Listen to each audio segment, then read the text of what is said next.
1912년 4월 14일, 타이타닉은 거대한 빙산과 충돌하여 가라앉았습니다. 네, 우리 모두 알고 있어요. 하지만 이번에는 얼음을 이용해 배를 수면으로 끌어올린다면 어떨까요? 이 작업은 수천 미터에 달하는 철망과 많은 액체 질소가 필요할 거예요.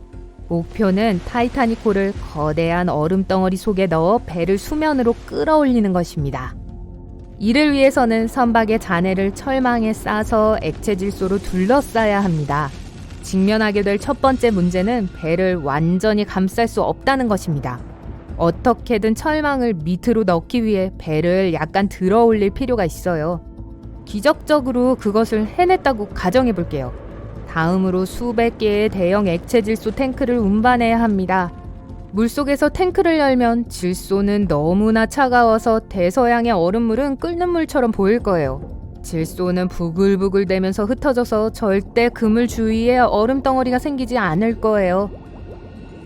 새로운 방법, 거대한 자석의 도움으로 타이타닉을 들어올리기. 이를 위해서는 대형 순양함과 강력한 자석이 필요합니다. 두꺼운 케이블을 자석에 부착하고 바닷속으로 내립니다. 밝은 프로젝터가 어두운 심해를 비춥니다. 난파선의 일부가 보여요. 자석은 아래로 내려가서 배의 철제 선체에 달라붙습니다. 순양함은 케이블과 자석을 위로 당깁니다. 그중 일부는 타이타닉에서 떨어져 나갑니다. 철제 표면이 암초와 산호로 덮여 있기 때문이죠. 난파선의 일부분이 배에서 떨어져 나가 떠오릅니다. 순양함의 동력이 충분하지 않아요. 케이블 하나가 끊어집니다. 타이타닉의 개별 부품의 무게뿐만 아니라 거대한 수압도 작업을 방해합니다. 침몰한 배는 완전히 인양될 수 없고 작은 부분만 가능합니다. 실제로 타이타닉을 부분적으로 올리려는 시도는 이미 있었는데요. 50억 원을 들인 작업은 실패했습니다. 나일론 슬링이 난파선의 큰 부분에 부착되었습니다. 슬링의 다른 쪽 끝은 디젤 엔진에 연결되었어요. 작업 내내 소형 잠수함을 이용했습니다. 21톤의 무게가 나가는 타이타닉 한 조각이 들어 올려졌지만 강한 수압 때문에 슬링 중 하나가 끊어졌어요. 그러고 나서 하나씩 다른 케이블도 끊어지기 시작했고 커다란 조각은 해저로 다시 떨어졌습니다. 이쯤 되니 작업대원들의 식량도 바닥났고 가장 가까운 해안에서도 멀리 떨어져 있었기 때문에 그들은 두 번째 시도를 하지 않기로 결정했어요. 타이타닉이 어떻게 압축 공기로 들어올려지는지에 대한 책이 쓰였고 영화도 제작되었습니다. 사실 아무도 이 방법을 시도해보지도 않았어요. 이를 위해서는 수백 개의 큰 압축 공기 실린더가 필요합니다. 우선 실린더를 타이타닉의 선체 안에 설치하고 배를 수면으로 끌어올릴 때까지 기다립니다. 물 밑으로 실린더를 내리자마자 실린더가 즉시 위로 떠오릅니다. 이로 인해 작업이 매우 복잡해집니다. 케이블로 실린더를 고정하고 가능하다면 강력한 잠수함 여러 대를 사용하여 실린더를 아래로 끌어내려야 합니다. 고압 때문에 실린더가 폭발할 수 있습니다. 이 경우 폭발의 여파가 다른 실린더에 부딪히면 재앙을 일으킬 수 있습니다. 너무 비싸고 안전하지도 않아요. 타이타닉호를 인양하는 가장 비싸고 가장 복잡한 계획은 아마도 과학자들이 바닷물에서 수소와 산소를 추출하는 것일 거예요. 그런 다음 이렇게 추출된 요소를 특수 용기에 채워야 합니다. 그 특수 용기들은 배에 부착되고 타이타닉은 수면 위로 떠오를 것입니다.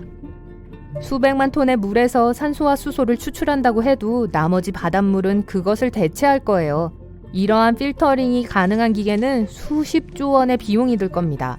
아니면 모든 물을 정화시키는 연쇄 반응을 이용하는 화학원소를 사용하는 방법도 있어요. 하지만 이 경우 세계 해양 전체에서 필수 산소가 사라질 수도 있습니다. 누군가 타이타닉호를 폭파시키자고 제안한 적이 있었어요. 이 경우 해저로 여러 상자의 다이너마이트를 내려야 할 거예요. 다이너마이트가 젖지 않도록 상자를 완전히 밀봉해야 합니다. 그러고 난 후 다이너마이트에 전류를 전도할 수 있는 수킬로미터의 전선을 연결해야 합니다. 이 작업이 끝나면 안전한 거리까지 항해할 수 있습니다.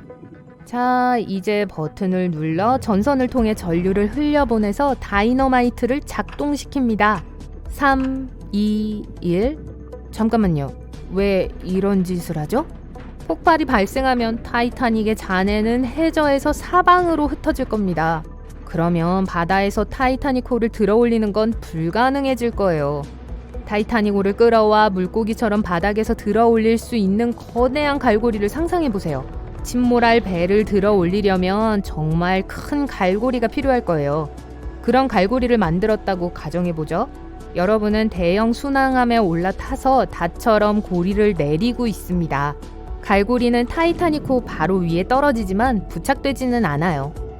타이타닉호에 버스 크기의 갈고리를 부착하려면 특별한 장비가 필요합니다.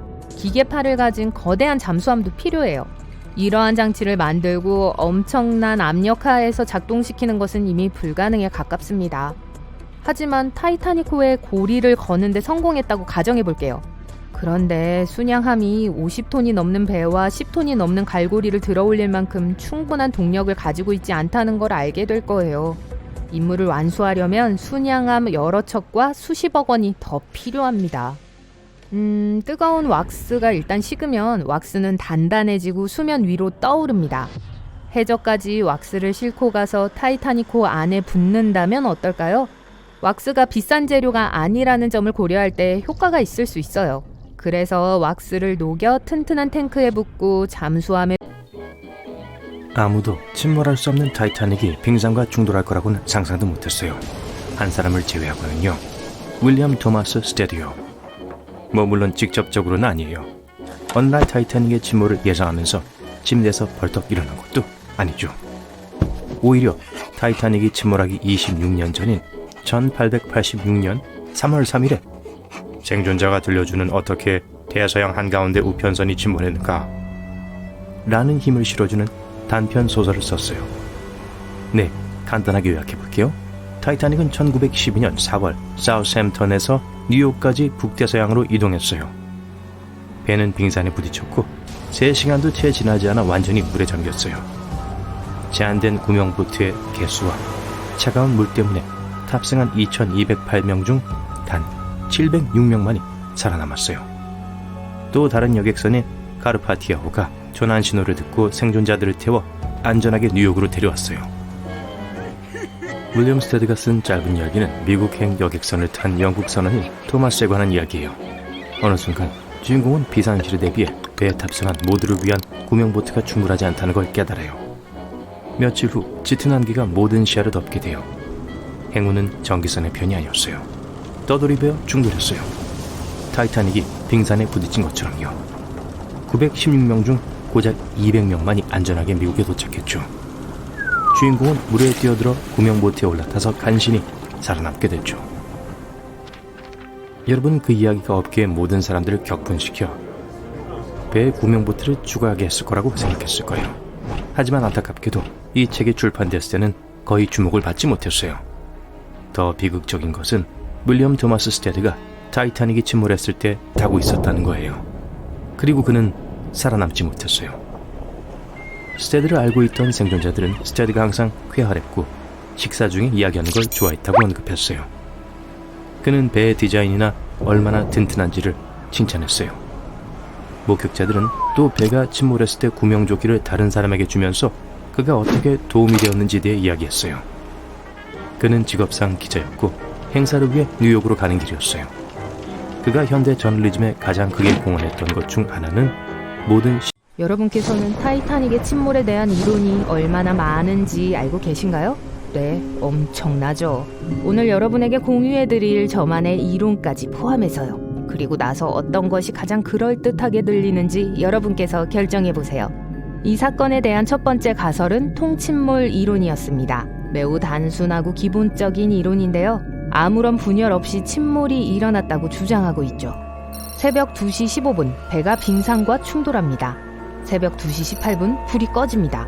배가 45도 각도에 도달한 후 바닷속으로 빠르게 마지막 낙하를 시작합니다. 새벽 2시 20분 약 3분 후 RMS 타이타닉은 바다 표면 아래로 영원히 사라집니다. 배는 부서지지 않고 통째로 가라앉았어요. 물론 이건 사실일 수 없어요. 1912년 4월에 타이타닉은 세계에서 가장 큰 배였을 뿐만 아니라 지금까지 만들어진 배 중에서도 가장 큰 배였습니다. 그렇게 무거운 배가 부서지지 않고 침몰할 수 있다는 건 믿기 어려워요. 불가능한 일이잖아요.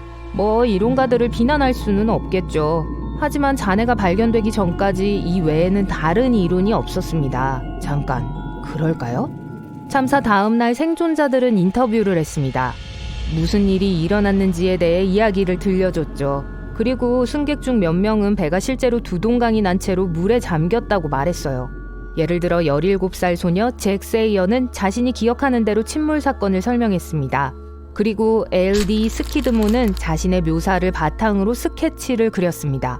그 그림에는 분명하게 배가 반으로 부서진 모습이 담겨 있었어요. 하지만 아무도 잭이나 다른 목격자들을 믿지 않았습니다. 증거가 없었기 때문에 그들의 주장은 받아들여지지 않았죠. 하지만 1985년에 상황이 바뀌었습니다. 그때 로버트 발라드가 바다 깊은 곳에서 타이타닉호의 잔해를 발견했습니다. 그 잔해가 발견된 후 잭과 다른 생존자들이 옳았다는 것이 분명해졌죠. 타이타닉호는 침몰하면서 정말로 두 동강이 났어요. 이제 새로운 이론이 필요해졌습니다. 새벽 2시 15분, 용골이 부서집니다. 우연은 천천히 기울고 선체는 계속해서 휘어지고 부서집니다. 새벽 2시 17분, 갤리선 구간이 끊어집니다. 탑은 무게를 견디지 못하고 추락했어요.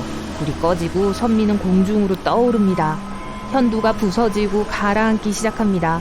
후미는 선미의 상부 구조물의 우연 쪽에 간신히 매달려 있습니다.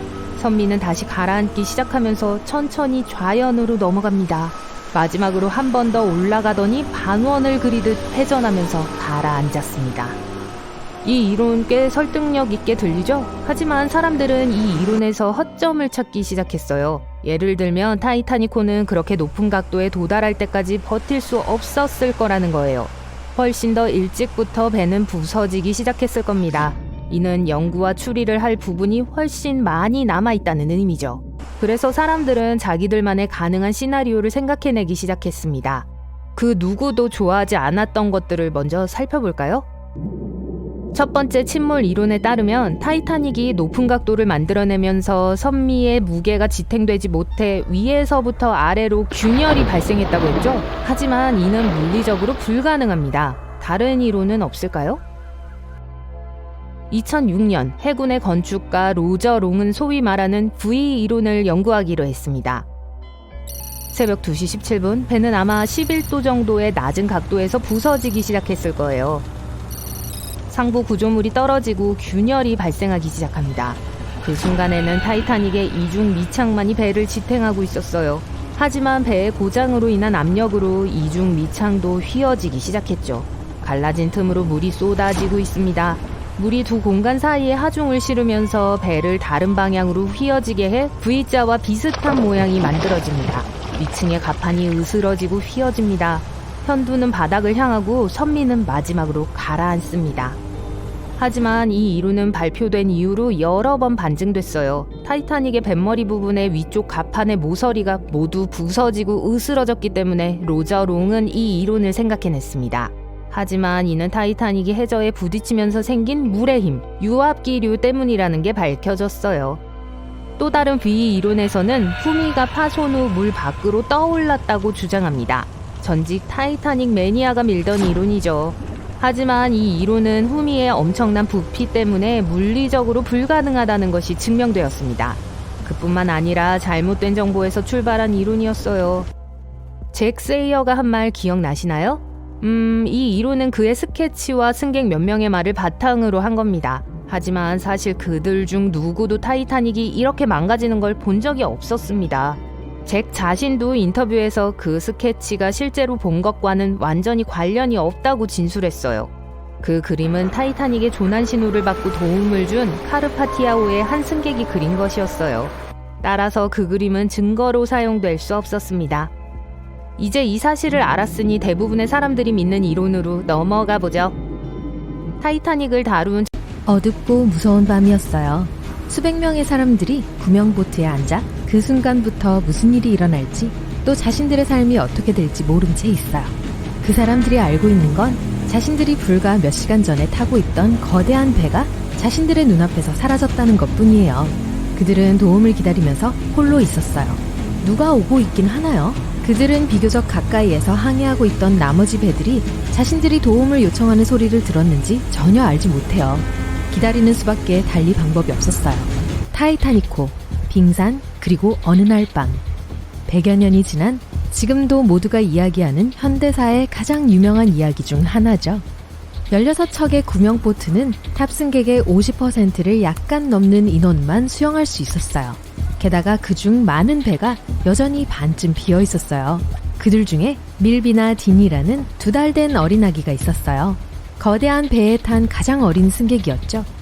그녀의 부모님은 미국에서 더 나은 삶을 살고 싶었기에 영국을 떠나기로 결심했어요. 그녀의 아버지는 캔자스에 친척이 몇 명 있었고 그는 캔자스에서 사업을 시작할 수 있기를 바랐죠. 사실 딘 가족은 이 거대한 전설의 여객선에 탑승하는 걸 선택하지 않았어요. 하지만 석탄 파업 때문에 이곳으로 옮겨졌고 3등석 승객으로 사우샘프턴에서 탑승을 했던 거였어요. 밀비나의 아버지는 춥고 평화로워 보였던 밤에 배가 빙산에 부딪힌 걸 느꼈어요. 그는 즉시 조사하러 올라왔죠. 사람들이 당황하고 있고 승무원들이 실제 상황의 위험에 대해 경고하고 있는 걸 본 그는 아내를 찾기 위해 자신의 선실로 달려갔어요. 그는 그녀에게 아이들에게 옷을 입히고 빨리 갑판으로 올라가라고 말했어요. 승무원들은 구명보트를 준비시키고 거기서 여자와 아이들을 가장 먼저 태우기 시작하라는 명령을 받았어요.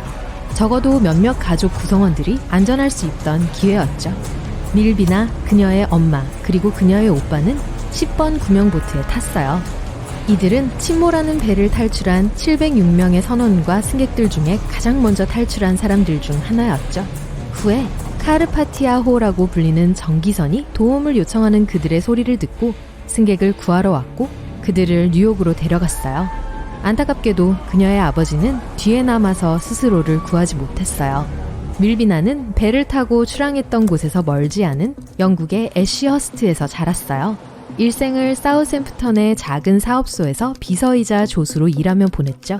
그녀는 평생 결혼하지 않았어요. 밀비나는 늘 타이타닉호에 대해 아무것도 기억하지 못해서